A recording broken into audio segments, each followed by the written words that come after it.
수능 시험이 얼마 안 남았습니다. 매년 수능 시험이 다가오면 제가 다 긴장이 되는데요. 아직까지도 부모님의 배움을 받으면서 시험장에 들어갔던 게 생각이 납니다. 지금까지 대학 입시를 위해 달려온 여러분들이 남은 한 달 동안 파이팅 하셔서 모두들 원하는 결과를 얻으시길 바랍니다.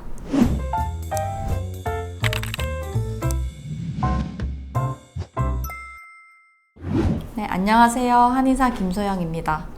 오늘은 수능 시험을 대비하는 데 있어 체력만큼이나 중요한 멘탈을 관리하는 방법을 말씀드리려고 합니다. 사실 이 멘탈 관리법은 지극히 저의 주관적인 소견인데요. 어제 이 대본을 쓰면서 제 수험 생활은 어땠나, 제가 돌아간다면 어떻게 멘탈을 관리할까 사실 많이 고민했었고, 제 자녀들에게도 이 방법들을 나중에 말해주지 않을까 해서 나름 고심해서 말씀드리는 겁니다. 여러분도 참고하시고 필요한 부분들은 선택해서 받아들였으면 좋겠습니다. 첫 번째는 자신감을 갖는 것입니다. 9월 교평을 평소보다 못 친 친구들은 특히나 수능 시험에 대한 공포감이 커져 있을 수 있는데요. 시험도 기세입니다.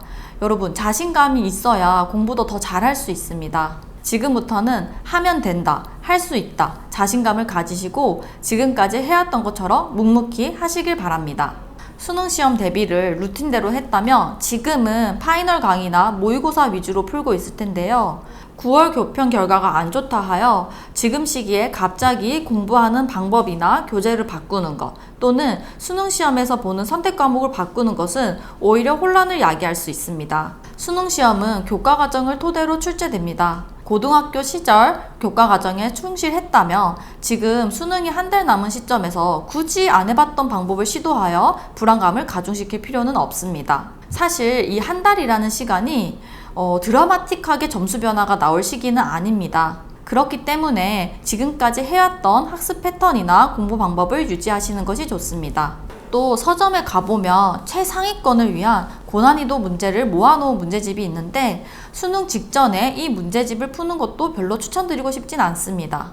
이유는 아까 말씀드렸듯이 시험은 자신감의 싸움입니다. 지금 시기에 굳이 내가 부족하고 모자란 부분들을 알아내기보다는 지금까지 잘 해왔어, 지금처럼 하면 돼 라는 긍정적인 마인드를 가질 필요가 있습니다. 최상위권을 위한 문제집들은 상위권 학생들에게도 굉장히 까다로운데요. 이 문제집을 풀면서 불안감을 가지고 부정적인 기분에 사로잡히는 것은 좋지 않습니다. 두 번째는 다른 사람과 비교하지 않기입니다. 공부를 잘하는 객관적인 방법은 없습니다. 공부는 혼자 하는 거고 각자마다 자신에게 맞는 공부 방법이 존재합니다. 간혹 보면 문제집을 많이 풀어 인증샷을 찍거나 공부 시간을 기록하는 어플에 오래 앉아 있었다는 것을 기록하여 공유하는 경우가 있는데요. 물론 이런 자극들이 공부를 하는데 동기가 부여되는 긍정적으로 작용하는 경우도 있지만요. 이 친구들과 달리 그렇게 하지 않았다 하여 열등감을 가지거나 불안감을 가질 필요는 전혀 없습니다.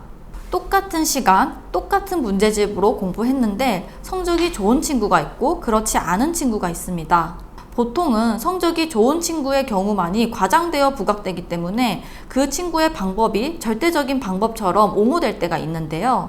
하지만 공부는 얼마나 오랜 시간 공부했냐, 어떤 문제집을 풀었냐가 중요한 게 아니라 얼마나 집중해서 나에게 맞는 방법으로 공부했느냐가 중요합니다. 따라서 다른 사람에게 휩쓸리지 말고 내 페이스를 유지하는 것이 학업 및 멘탈 관리에도 도움이 됩니다. 세 번째는 스트레스를 해소할 방법 찾기입니다. 수능 시험을 한 달 앞둔 시점에 지금은 수험생활 자체가 엄청난 스트레스일 텐데요. 스트레스가 쌓이면 공부 능률도 떨어지지만 시험 당일 과도하게 긴장하여 실력 발휘를 제대로 못할 수도 있습니다. 따라서 공부하다 너무 집중이 안 될 때는 스트레스 받지 마시고 잠깐 쉬면서 주의를 환기해 주는 것이 좋겠습니다. 제 경험을 비추어 보면 저는 공부하다가 한 번씩 밖에 나오는 게 그렇게 기분이 좋았는데요. 운동장을 돌면서 친구들이랑 얘기도 하고 선선한 가을바람과 햇볕도 좀 쐬고 집중하느라 머리가 아팠던 것도 환기를 좀 해주면 기분이 굉장히 좋았습니다. 등교 이후 가장 여유 있었던 시간이지 않았나 싶은데요. 공부하다가 너무 자주 일어나서 돌아다니는 것은 공부에 방해가 될 수 있지만은 적어도 밥을 먹고 난 이후에는 바로 앉아서 공부하기보다는 가벼운 산책을 해주시는 것을 추천드립니다. 식후 가벼운 산책은 소화도 촉진하고요. 햇볕을 쬐기 때문에 생체 리듬을 회복하는 데도 도움이 됩니다.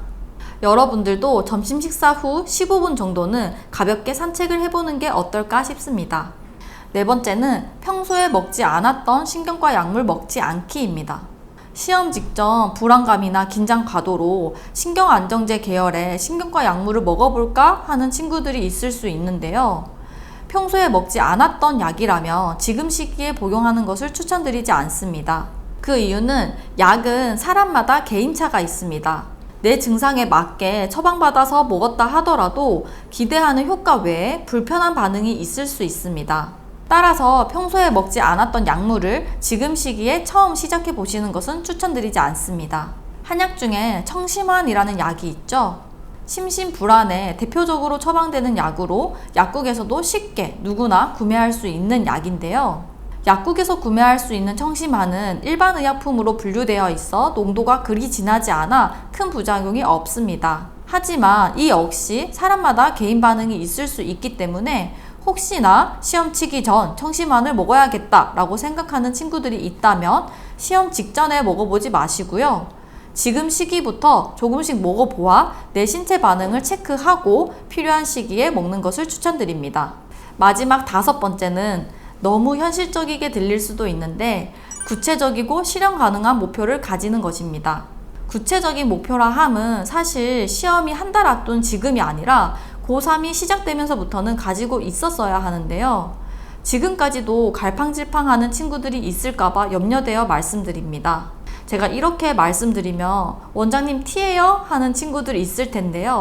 수능시험을 한 달 앞둔 시점에서는 나의 상황을 객관적으로 파악하고 현실적인 목표를 정해서 그에 맞는 입시 전략을 짜셔야 합니다. 지금은 이상을 추구하기에는 시간이 넉넉하지 않습니다. 그렇다고 안전하게 가겠다 하여 목표를 너무 낮게 잡는 것도 추천드리고 싶진 않습니다. 그렇기 때문에 목표는 너무 낮지도 너무 높지도 않게 평균적인 성적선에서 약간 웃도는 상향선까지 잡는 것이 좋겠습니다. 목표가 있다는 건 그 목표를 달성하기 위한 원동력을 제공해주고 확실한 목표가 있으면 추진력도 상승됩니다. 현재 가고자 하는 대학이 너무 높거나 너무 낮으면 달성 의지가 떨어지기 때문에 현재 나의 상황을 객관적으로 파악하여 나에게 맞는 입시 전략을 짜셔야 합니다. 남은 한 달 동안 멘탈 관리 잘 하시고 페이스를 잃지 마셔서 원하시는 결과를 얻길 바랍니다. 지금까지 한의사 김소영이었습니다.